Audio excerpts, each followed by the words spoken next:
All right. Thank you so much, Phil, for that great talk. I certainly learned a lot about interesting ways to use VR or augmented reality as well to perhaps make a difference. We did have a question, and I also got a text, so I'm not sure if this is, if you would like to go into this more, but I believe you already answered at least part of this. But do you think that the standard games that come with Oculus Quest, like deep sea diving, have similar effects? And how might we test this in the clinic?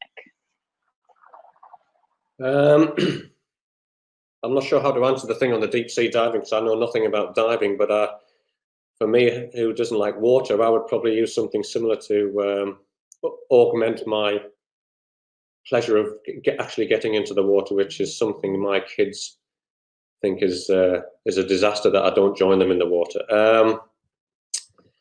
I think with my issue with Oculus is that most of the stuff that's produced by them is war game like, and a lot of it's quite violent.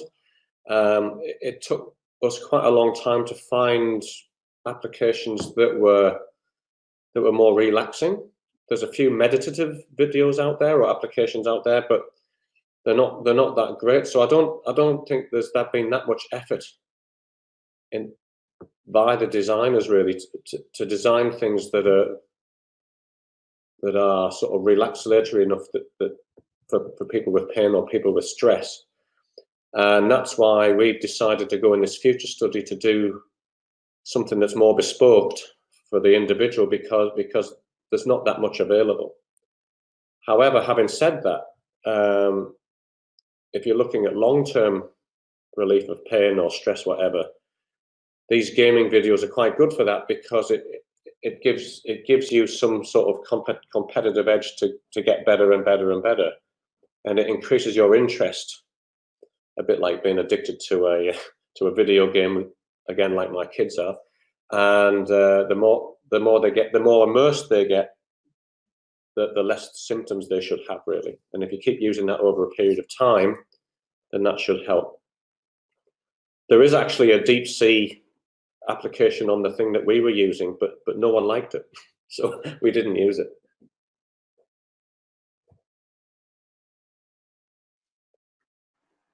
Was there any feedback on what they didn't like?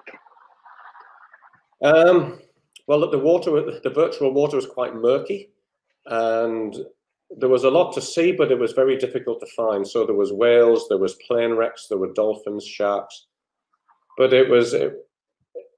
you didn't know which direction to go in to find them, and that was a lot of people got frustrated with that.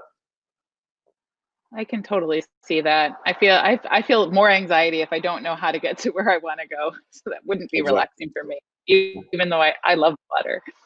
Okay, so another question. Is there a list of resources, brands, or products that people can refer to, or perhaps that you can recommend? So for the headsets, the Samsung do one, Oculus do one, and I think HTC do one as well. And within those products, you have their own applications. I think Oculus have probably the broadest range of different applications, even though they're a bit too competitive in relation to what we want to achieve.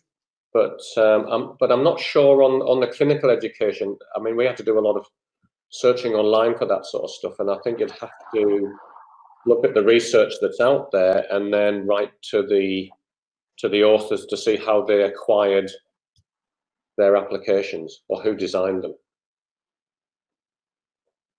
Awesome, thank you for that. We do have another question. It seems like we could create a graded transition from virtual reality to real reality to facilitate some carryover. What do you think? Well, I think that's sort of the inevitable aim, really, is to get off virtual reality and make it more real. And again, you can't use this stuff forever. Just like we aim to get patients off pain medication, you don't want to do it forever. So whatever form of self-management you give the patient is something where the aim is to get them into real life situations without managing normally. So I'm trying to think how you could do that from virtual reality, and I'll just go back to the presentation where if you use it over a certain amount of time and you have this long-term potentiation of pain inhibitory pathways, the less you'll need to use it, to the point where you don't need to use it at all, is what I'll say for that. I hope that answers the question. I think that was pretty good. But then, so I have a question about, so you can see some changes in these descending inhibition of pain. How long have you tracked people in the studies? Like, how long does it last once it starts to happen? Well, we've only looked at short term, and we have found that the distraction effect lasts for a maximum of about 10 minutes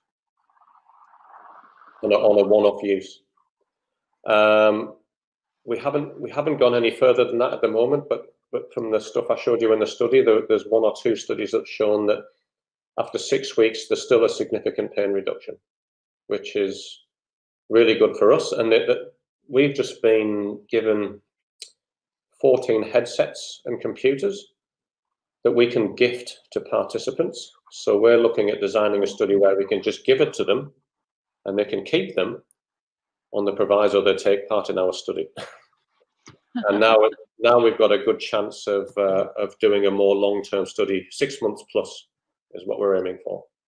Well, that would be amazing. And as far as I know that studies, it's funny, 6 months in the looking at an entire life isn't that long, but in studies, to keep track of people for 6 months and to get them to participate for 6 months is a huge undertaking for sure.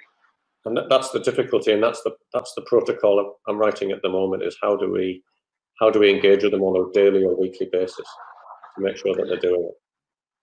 I think a VR system that they get to take home with them is not a bad place to start.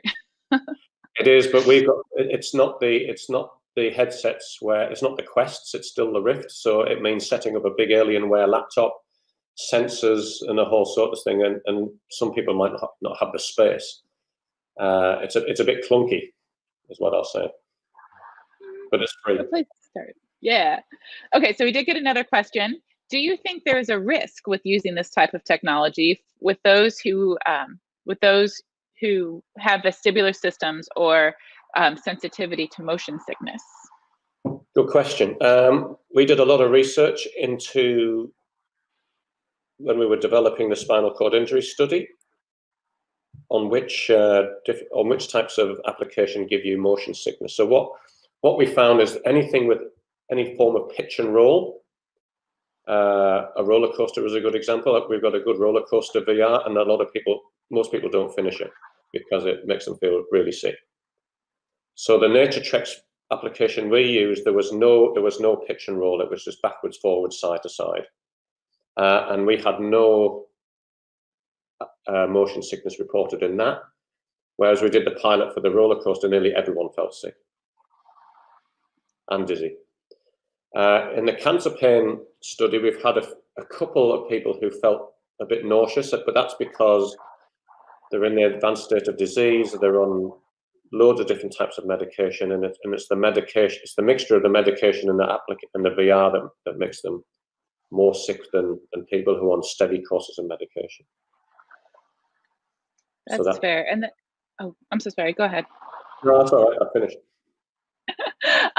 So I was wondering, so you said you looked at these, so who tested all of these out? Did you actually bring in participants, or did kind of the research team sit down and play with all of these to see how they felt? I dragged everyone in who works in the same building. That is awesome. Come here for a minute. I have a favor. Just let me know if you get sick or not. Yeah. So could you tell us, without sharing too much, the protocol that you're working on now, would you like to share anything else about that? The long-term study or the cancer pain study? The long-term one. Well, I've only just found out about 2 weeks ago that we've got access to these virtual reality headsets. So we've got 2 areas we might want to look at. So it's people who are still going to be around in 6 months, which is important. So we're looking at cancer survivors. So people who've had cancer and they've got ongoing chronic pain due to the cancer, and that's something that is really quite attractive to us. And we have the director of pain medicine at one of the hospitals near us. His speciality is cancer survivor pain, so we're going to hopefully liaise with him. Otherwise, I'll go back to the spinal cord injury participants that we had before. We have a big database of spinal cord injury patients, and they're always willing and able to volunteer for this sort of thing. They quite enjoy it. So those are our two main options. Wonderful. And then at least one more question, but we have another one from the audience. Do you take any measurements like heart rate, respiratory rate, to track physiological responses while using the VR? We haven't done any heart or respiratory, but in the spinal cord injury study, we're working on another paper, because we also used EEG. And so while they were using the VR, we measured brainwave patterns in people with spinal cord injury pain. So people with this neuropathic phantom limb pain, there's something called thalamic dysrhythmia, and this is a change in brainwave pattern in people with spinal cord injury. And without giving too much away, we've found that this sort of thalamic dysrhythmia normalizes during virtual reality. And this is what we hope that explains the changes or the improvements in or reductions in pain intensity in people with spinal cord injury. So that's the physiological measure we used. Whoa, that's really neat. That's really cool to actually see changes like that. But we're still working on the data for that. Wonderful. Well, I can't wait to see that paper come out. Okay, so you work primarily with people who have cancer-related pain or spinal cord injuries. Have you done work like where do you see VR going maybe in the future? As regards pain or generally? Generally in regards to healthcare. I think medical education is going to be it's going to become huge. I think in the mood or the psychology area, it's going to become pretty big as well. I'm in talks with some people in an institution near us who are interested in using their metadata on cell mutations in people with cancer and looking to generate three-dimensional objects to use in augmented reality as a form of clinical education for oncologists, as a good example. So in the medical field, I think there's a huge area or a huge range of applications where VR can be used to help the clinician help the patient, or give the clinician a better understanding of how the disease affects the patient or the condition affects the patient and how to manage them more efficiently. Very cool. That's a lot to think on. Again, especially since I've never really done it before. That if this is going to be a part of stuff in the future, I might have to get over my, I don't even know if I call it resistance, but we'll have to see what happens in the future. You just got to know someone with a headset. That's all. I will work on that. Yeah. Okay, so there are no other questions coming in. So I think it's time that we can head on over to the Zoom room where the backstage pass holders will be, where there can be ongoing discussion. And then everyone else, I apologize, I do not have what is immediately next, but do stick around for later for our final speaker of the conference, Tasha Stanton. So yeah, so we'll see you in the Zoom room, and then we'll see everyone back here at 6:30. Oh, nope, I always get that wrong. At 7 o'clock Chicago time, 6:55 for the intro. So we'll see everyone soon. And backstage passers, oh, I just got the news. Mark Milligan's doing telehealth at 3:30 for everyone who would like to head to the Zoom room for that, but not till 3:30 because we're going to be in that room for a bit ourselves. 3:30 Pacific, 5:30 Chicago.